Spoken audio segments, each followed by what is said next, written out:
And I think that is exactly why people don't catch it until it's too late many times, because there's a little bit, I would say, a little bit of a God complex in a good way that a lot of providers have. Like, no, but I'm so important. My job is super crucial. Well, can't do your job if you're dead. So let's make sure that you fix the problem before you get really, really sick. Dr. Judy, what are the causes or the origins of provider burnout? Well, the causes are very insidious. I mean, it's not really one thing. It's kind of like multiple things, and you kind of just ignore them. They're unaddressed. And I think this can happen a lot with providers because you're used to ignoring your own needs and putting the patient's needs first. At least that's how we were all trained. And it's sort of, again, like a very good attribute to have as a provider. People congratulate you and reinforce you for that. Wow, you always put the patient's needs first. That's awesome. Well, sometimes we need to take care of ourselves before we can take care of other people well. And unfortunately, burnout happens because over time, you've just stopped addressing the things that come up for you, thinking I'm just going to soldier on and keep pushing through it. Well, eventually you can't push through it.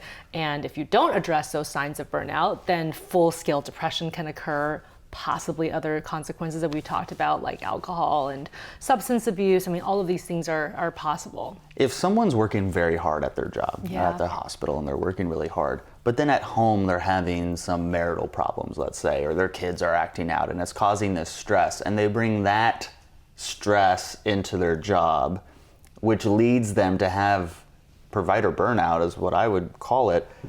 We can't call it provider burnout though, right? Because the cause came from the family and not the job. Yeah, I think that that's obviously a delineation that really separates burnout as a result of occupational hazard, as opposed to, yeah, I feel burned out at work, but it's really because like the rest of my life is kind of crumbling in various ways.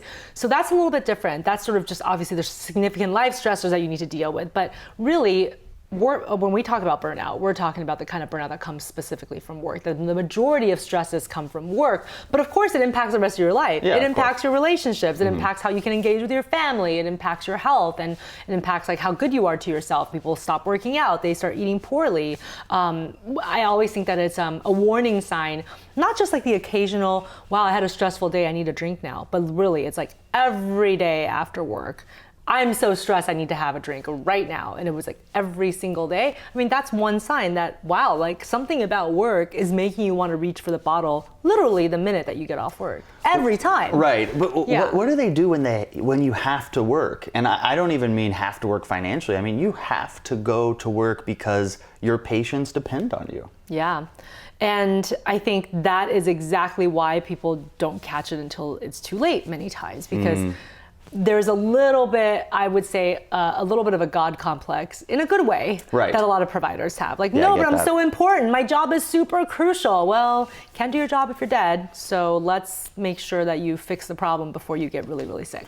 What are the signs that someone is burnt out and not just stressed? So the signs of burnout are oftentimes very much overlapping with signs that are associated with depression. But I think some of the ones that really stand out to me are just a real sense of negativity and cynicism about everything. Like, you no longer think that the world is a good place. You kind of just expect bad things to happen, and it's hard for you to see the world through rose-colored glasses at all. You can never see the glasses half full again. Everything is sort of all about the negative side. You become more of a naysayer. Somebody proposes a change at work that might make things better, you're like, it's not gonna work. You know, that kind of attitudinal change is subtle at first, but if you find that it's a pattern, I think it's a really important sign of burnout. And we're assuming that before this, those people didn't have that attitude. Yeah. Right. That wasn't like a personality Right, thing. Because some people are just like that even when they're not burnt out. I know. You and I guess, are not like that, Kyle. But yes, we know some people who are some people. The little negative Nancy's. So how does that type of sign manifest itself as a behavior in the workplace?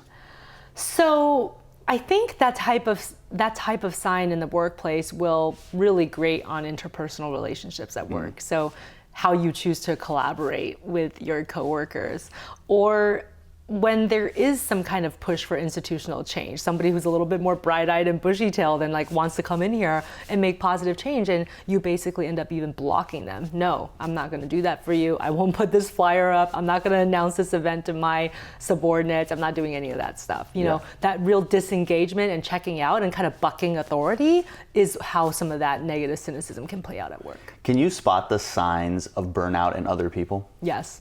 How do you do that? Just by even the way that they talk about their job. I think there's two things. One is they talk about their job like it's just this dreadful thing, like they can't get away from it. That's another big part of it, this sense of helplessness, like, well, I can't quit my job. I mean, whether it's finances or my patients need me, or like it's too important, like I can't do it. I went to school for this, I'm not gonna give up on it now, that kind of thing. But it's very sort of this, like, it's a huge burden. Like you can feel that burden just by them talking about it. And then I think the other way that they talk about it is, you know, almost trying to like convince themselves that their job is really good. Almost like, but you know what? No, like I should be really grateful. Like I'm grateful, but I don't want to complain. And like, it's almost like they're trying to talk themselves out of the fact that something's wrong. Like you just need to address it. Like, it's not that you're being ungrateful. I notice that people do that sometimes even when they're depressed too. They'll say, well, but it's so stupid that I'm depressed. Like, I'm just being ungrateful. Like, I'm so lucky compared to the homeless person on the street. I'm like, okay, like, of course, like, there's relative levels, but if it's your distress, it's still your distress, there you right? Go. Yes. Yeah. So with all of these signs that we have to look out for, it seems like it would be pretty easy to recognize if you're suffering from provider burnout. But so many people don't even recognize that that's what it is. Yeah, so one, there's not the recognition. I think that's how a lot of providers are trained. Put your patients first, like who cares what your needs are, right?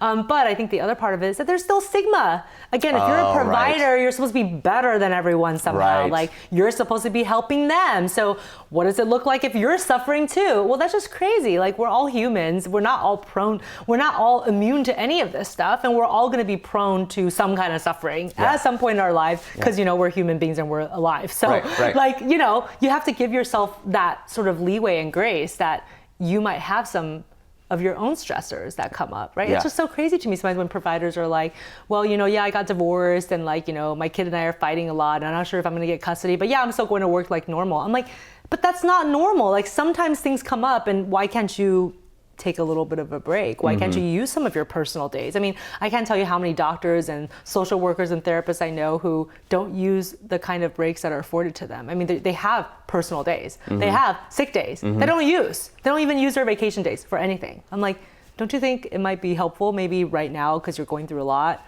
to like use one vacation day a week, maybe just for a few weeks? How nice would that be? Then you go to work for 4 days. The irony is really thick there, because these are the people who are advocating for wellness and health for their patients every day, but they're not listening to their own advice. Totally. And I think the more that you feel like a hypocrite too, the worse the burnout gets, because then you just feel like so misaligned that the only way you can deal with that is the depersonalization, is to like distance yourself so you don't have to process it. I so got it just now. Yes, that's so good. It's so weird. We have to talk about prevention, and we're going to do that in our next session. If you think you might be going into provider burnout, this next session is just for you. We're going to prevent it, and Dr. Ho will show you how.